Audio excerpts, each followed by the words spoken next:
Lands at 2900 Fort Lauderdale Executive Tower, runway 8 cleared for takeoff. Eastbound departure approved. Traffic in the upwind is eastbound to the shoreline.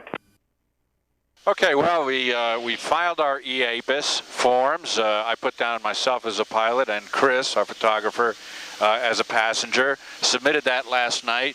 At the same time, submitted an EAPIS notice for our return 3 days from now. So we're en route from, we just left Fort Lauderdale Executive, and we're on our way to Freeport, Grand Bahamas. We're at 5,500 feet, 145 knots ground speed. And this is a flight of about 10 or 12 airplanes, so we're having to look out for all different airplanes along our route of flight. In case of the unthinkable, we have a raft in the back, and we have the life vest signaling devices. 22 Bravo Yankee request long landing. Wind 130 degrees 9 knots, runway 6 clear to land.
Several things that we have to do before we leave the Bahamas. You have to do EAPIS, you have to file a flight plan, you have to submit your outbound declarations, and then you got to call ahead to customs to tell them you're coming. And then you got to talk to the center and get a code so that they know who you are when you're coming across the ADIS. And that is how you come back to the United States from the Bahamas. So, as you can see, traveling in the Bahamas is great fun and just a wonderful experience for pilots. A great way to use a general aviation airplane, particularly going to the out islands. With me on the AOPA Live stage is Greg Roll, who's the Chief Pilot and Chief Aviation Specialist for Bahamas Tourism. Welcome to the stage, Greg. Great having you here. Thank you, Tom.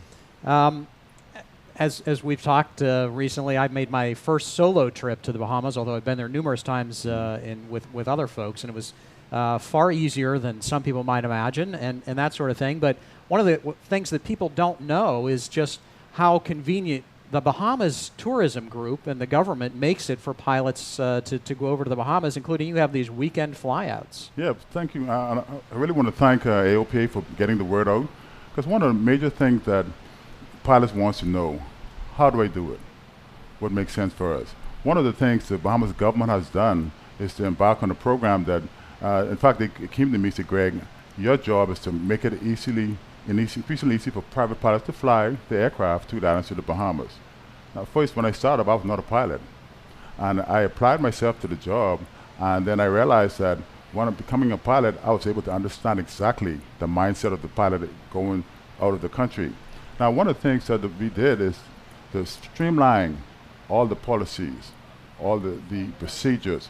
So now, if a pilot in Idaho, he could look on our website and see exactly what it takes to fly to the islands of the Bahamas, as well as a pilot in Miami. Uh-huh. So, but the weekend trips that you do, how many people typically go in those? And that's like once a month, right? One of the weekend trips we did is called the Bahamas Fly-In. And why we do these trips? Because pilots are a little apprehensive of flying over a large body of water by themselves. Right. And they're apprehensive of all the paperwork that's entails that, okay, you have the C-7A, the Transair, the C-7. When did this all stop? So they said, well, Greg, I'm confused. So we put a program in place called the Fly-Ins, and the Fly-Ins are weekly. And we go on a Friday and come back on a Sunday. And I go through on a Friday, I go through all the paperwork that is required to get to the islands of the Bahamas, and that makes it so easily and crystal clear for them. But each fly-in that we do on a monthly basis, we go to different islands. So you could come on our 12 fly-ins and see 12 different islands. So and then, like Terry Pui said, you fly and leave the headache to us, and that's what I did. And I'm there on all fly-ins to make sure that you are there to enjoy the islands of the Bahamas. And anything happen to you on that fly-in, I'm responsible, and I'll take care of it. Yeah. So how is it that people learn more about the fly-outs and can sign up? Yeah, the fly-ins is on our website, bahamas.com/FLYING, flying, and we have monthly fly-ins. And then it's a $40 registration fee that entitles you to a cocktail reception. We get red carpet service. SIP-SNAP through Bahamas Customs and Immigration, and then also the hoteliers will give you a discounted fare on your hotel room. So you go to bahamas.com/fly-in, and you get all information about our fly-ins. Right. Now, one thing that, particularly for U.S. pilots, that causes them some angst is the EAPIS program, which the U.S. Department of Homeland Security put in place a couple of years ago now. And it in the beginning was a little confusing. AOPA has a course on its website that pilots can take that really does a great job of kind of demystifying EAPIS. How much of a challenge do pilots find with that, and how much of how off-putting is that? A great question, Tom, and you're absolutely correct. It was a troublesome situation at the beginning.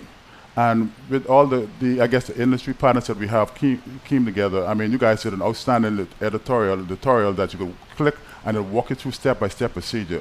I also work with U.S. Customs and Border Protection, and they start off and they say, you know, Eric, he's one who spearhead most of this initiative for U.S. Customs EAPIS. And what they did, they went to do seminars on how to clarify exactly how this worked. One of the good things about EAPIS and also U.S. Customs, they are still in the transitional state of find out how can we make it easy for these private pilots to do. Now, when you go through, the steps are much easier than before and in the past. And also, a lot of the things that you could state in the system that you don't need to retype it again over and over and over again. But one of the good things that we have done in the Bahamas Ministry of Tourism, we've gotten all of the industry partners like the hoteliers. They also have Wi-Fi and internet access for any pilot who want to file an EAPIS. Also, the FBOs are on board. I mean, FBOs in the Bahamas. They have also information about EAPIS, and then their customer service-based individuals could walk you through. Right. And also, gateways. We have 9 gateways in the state of Florida alone, and those are the ones that you jump over when you go into the islands of the Bahamas, and their customer service will walk you through as well. So we are working furiously trying to make it easy for any pilot who wants to go to the Bahamas, but they say, hey, I'm not computer literate, how do I do this thing, Greg? But you just call any one of those customer service individuals, and they will walk you through step by step on how to file the EAPIS and manifest. Right. I can't say how accommodating the FBO was when I went into Nassau just a couple of months ago. I mean, they met me at the airplane, took the paperwork, walked it through customs for me, and I just basically had to show up and present myself to the customs agent. They asked me 1 or 2 quick questions, and that was it, and it was out the door. So it was not a big deal at all. A lot of pilots, when they think of the Bahamas, they think of Nassau and Freeport, and those are great places to go, but there's a whole other part of the Bahamas that pilots may be less familiar about in the out islands. And that's where Bahamas Tourism actually spends quite a bit of money trying to educate pilots about that. What's it like to fly in the out islands? Absolutely. You're absolutely right, correct again. We did a survey with AOPA in 2009, and we realized that 75–80% of the traveling public, private pilots, goes to the out islands. Now, one may ask, what is the out islands? If you look on our map, you see the islands of the Bahamas, you see Grand Bahama, and then you see Nassau. If you were to just take that Nassau and Grand Bahama out of that map equation, everything else will remain the out islands. And the out islands is uniquely different. Each island has their own charm, and pilots love that because you could go on an island, and basically there's nothing else except you and your family. When a hotel is a small hotel, they get large hotels and they get small hotels. But the islands are more relaxed, nice atmosphere that you can enjoy on the sun, sand, and sea. Mm-hmm. And right now, some of those resorts and the out islands have a really great deal, a special going on, where you can get a discount. How's that work? Yeah, one of the major deals we're running right now is that if you spend 4 nights, the Bahamas government will give the pilot back $300 instantly off their hotel bill.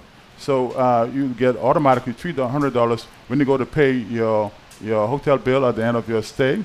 You will receive that $300 off immediately. But then also, most hotels in the out islands are running basically a 10% pilot discount. And even if they don't have it publicized, if you show your pilot license, they will give you an automatic 10% discount. It's a great deal, and it's a wonderful place to use a general aviation airplane. Greg Roll, thanks for stopping by the AOPA Live stage to talk with us about flying to the Bahamas. Got lots more to come, including how you might be able to fly in a P-51. Stay with us.